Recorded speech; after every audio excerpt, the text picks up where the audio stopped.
UP TGT और UP PGT की vacancy का जो लोग इंतजार कर रहे हैं उनके लिए एक जबरदस्त वीडियो है ये।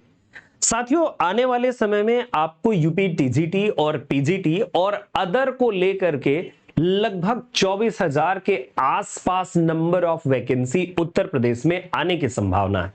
इस वीडियो में मैं बात करने वाला हूं कि इस वैकेंसी के लिए आपको क्या एलिजिबिलिटी क्राइटेरिया चाहिए, क्या सिलेबस होगा, एज लिमिट क्या है, सैलरी क्या होगी आपकी, और इससे रिलेटेड और भी जो चीजें हैं उन सभी पॉइंट्स पर हम लोग इस वीडियो में बातचीत करने वाले हैं। साथियों नमस्कार, मेरा नाम है राजवीर और मैं लिटरेचर लवर से हूं एंड ऑलवेज आपको TGT, PGT, UGC net, LT grade, GIC, lecturer, ऐसे बहुत सारे एग्जाम्स को लेकर के मैं पढ़ाता हूं and all the courses of Literature Lovers that are available only on Literature Lovers app को आप प्ले स्टोर से डाउनलोड कर लीजिए या फिर एप्पल स्टोर से डाउनलोड कर लीजिए या फिर आप हमारी वेबसाइट विजिट कीजिए।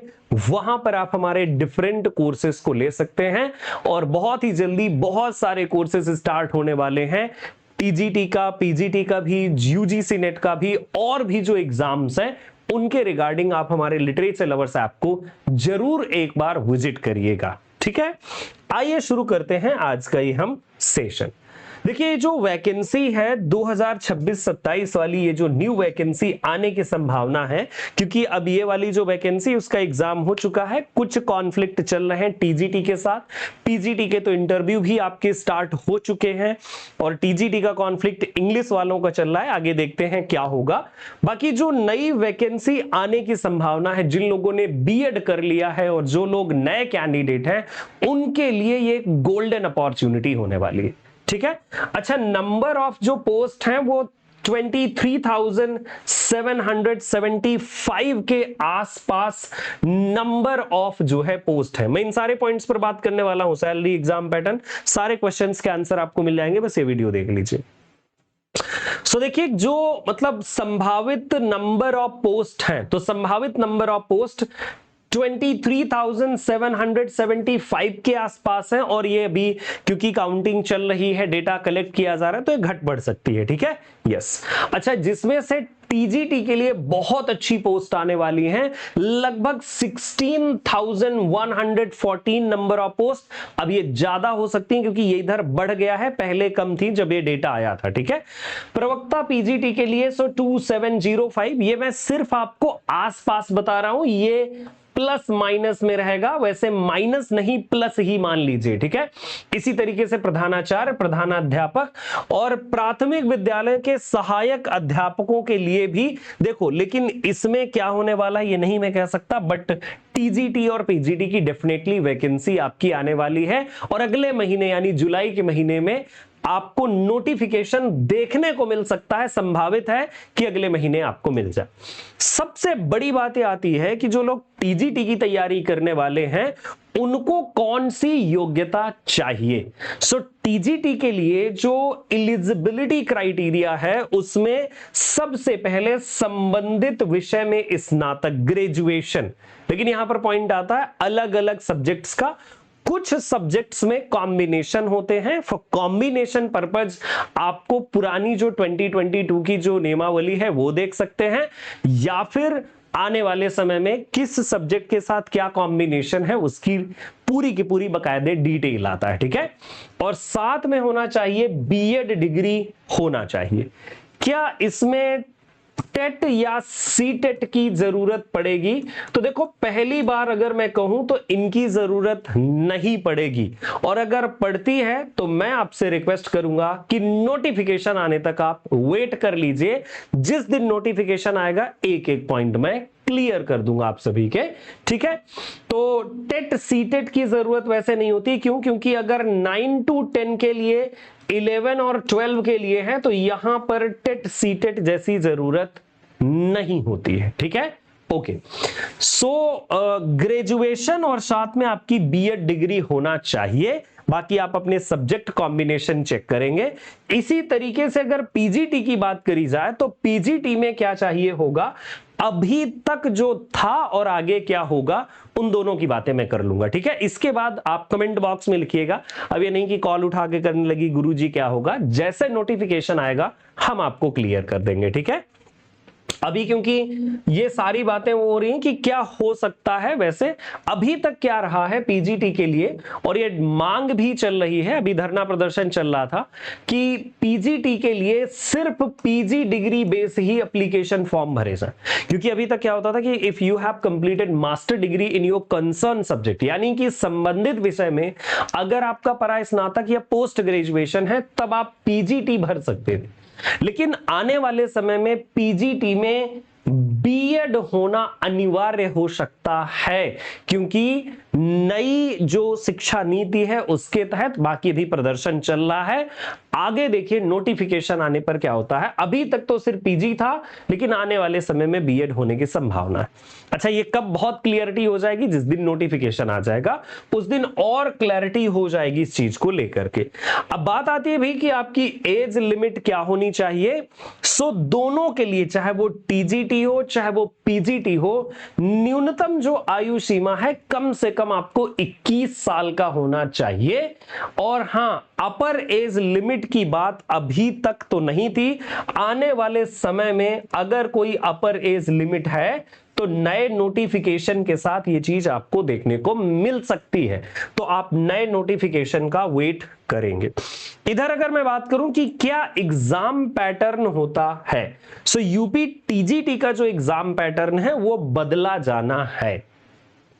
ये बात आप सुन चुके होंगे, कई बार आपने ये सुना होगा कि जीके जीएस भी ऐड हो जाएगा। कब पता चलेगा कि जीके जीएस ऐड होगा? नोटिफिकेशन आने पर। कब पता चलेगा कि सिलेबस वही है या अलग है? नोटिफिकेशन आने पर। लेकिन बात यह आती है यहां पर कि बहुत सारे कैंडिडेट कह रहे हैं कि सर हम नोटिफिकेशन आने के इंतजार से पहले पढ़ना चाहते हैं। सो जो इंग्लिश के कैंडिडेट हो तो वो history, terms, forms, figure of speech ये चीजें पढ़ डालें। ये चीजें हमेशा स्टैटिक होती हैं, राइटर वगैरह बदल सकते हैं, तो history, terms, forms, figure of speech ये सब पढ़ डालिएगा आप लोग, मीटर वगैरह, ठीक है। ओके, बैच भी ले लोगे हमारा जो बैच है ऐप पे, तो उससे ही कवर अप करो वो सारी चीजें। जैसे ही नया बैच आता है तो उसमें, वैसे नया बैच बहुत ही जल्दी आ जाएगा आप सबके लिए, ठीक है। टीजीटी में देखिए जो चयन की प्रक्रिया है वो लिखित परीक्षा है। कैसी है परीक्षा?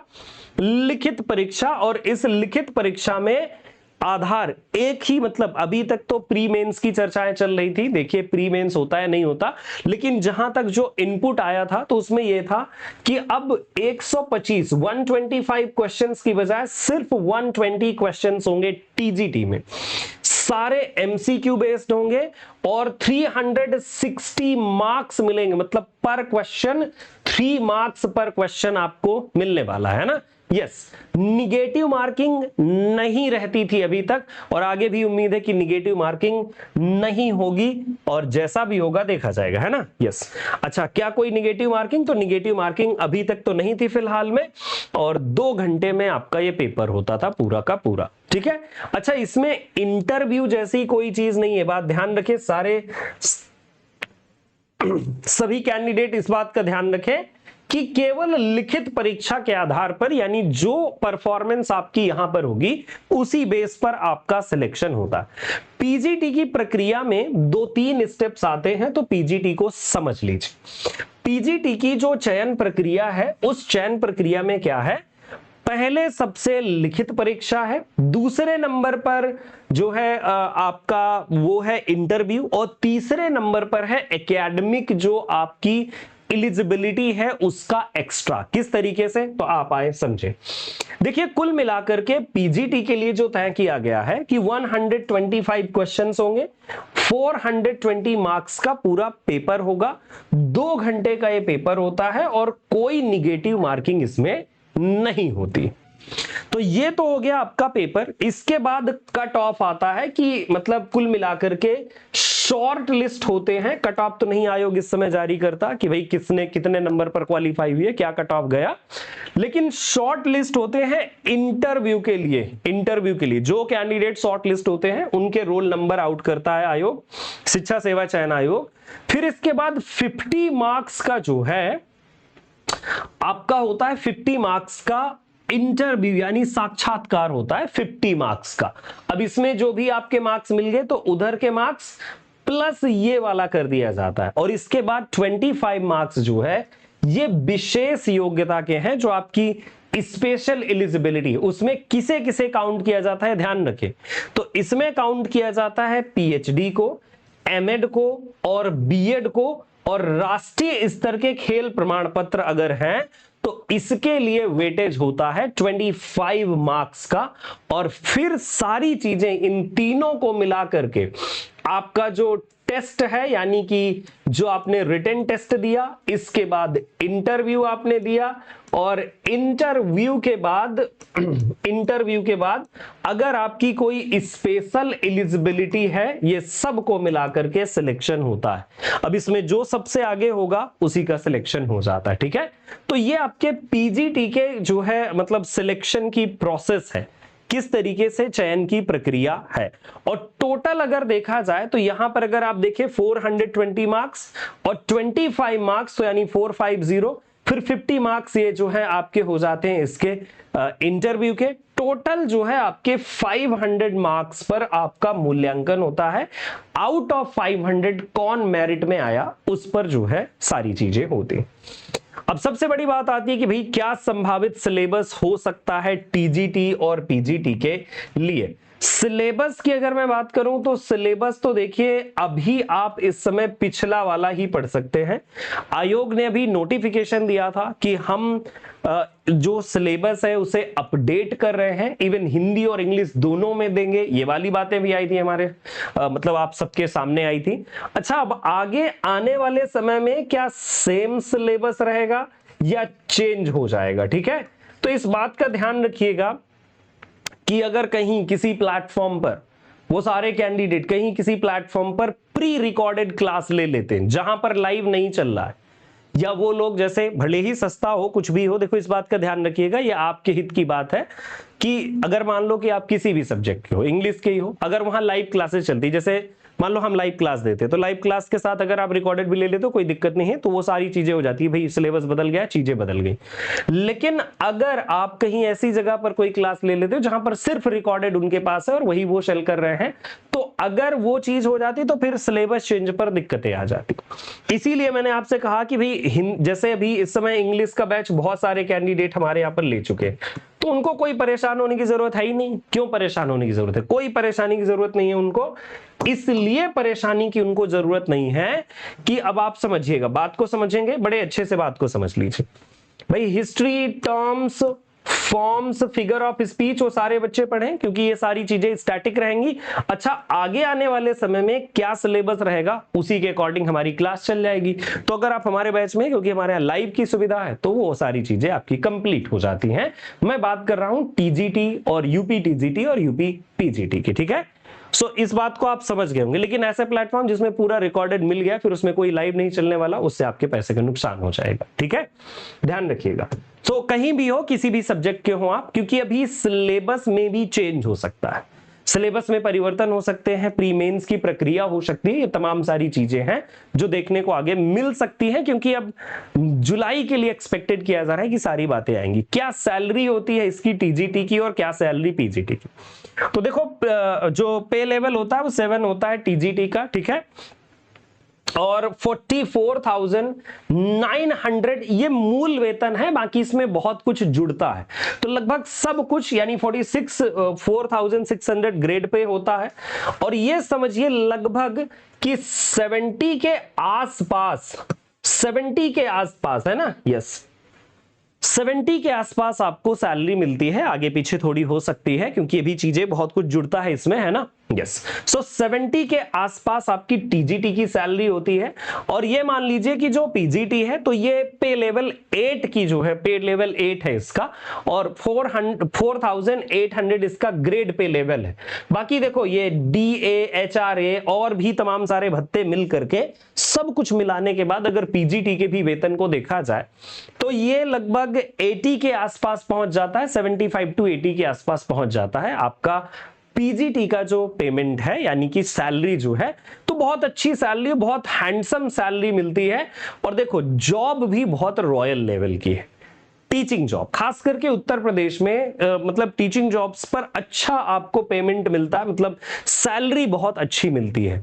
तो होप सो कि मैंने आपके सारे डाउट्स को क्लियर करे हैं। अच्छा, जैसे कुछ डाउट्स रह गए होंगे, जैसा कि मैंने बताया आपसे सीटेट टेट का मैटर रह गया होगा, पीजीटी में तो ऐसा कुछ लगता नहीं, टीजीटी की बात, तो टीजीटी में ऐसा होने की संभावना लग नहीं रही है, क्योंकि देखो अभी वो जो है उसका मैटर आया था ना अभी एलटी ग्रेड वाला, तो उसमें सारी चीजें क्लियर हुई।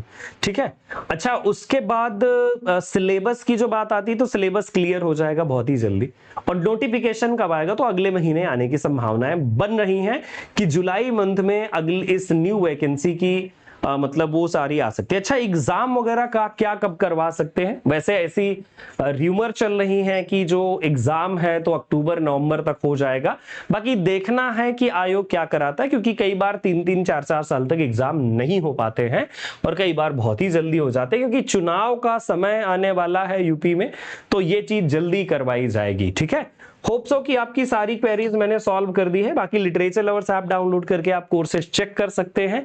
कोई और इंक्वायरी हो तो कमेंट बॉक्स में जरूर डालिएगा। कोर्स से रिलेटेड अगर कोई इंक्वायरी हो तो नंबर्स पर आप कॉल या मैसेज करिएगा, लेकिन अगर मान लो एलिजिबिलिटी इस तरह की कोई आपकी इंक्वायरी है तो कमेंट बॉक्स में आप डालेंगे तो ज्यादा बेटर रहेगा, क्योंकि बहुत सारे कैंडिडेट होते हैं जो रिस्पॉन्स कर सकते हैं, और क्योंकि सारी चीजें क्लियर तो नोटिफिकेशन के आने के बाद ही होती हैं, बिना नोटिफिकेशन के आए सारी चीजें क्लियर नहीं होती। बहुत बहुत धन्यवाद मेरे साथ ट्यून रहने के लिए। बाकी इस वैकेंसी पर जरूर आप अपनी चीजों को सोचिएगा, और अगर आप बीएड वगैरह कर चुके हैं तो आपके लिए बहुत अच्छी शानदार अपॉर्चुनिटी है। नमस्कार साथियों, अपना ख्याल रखिएगा।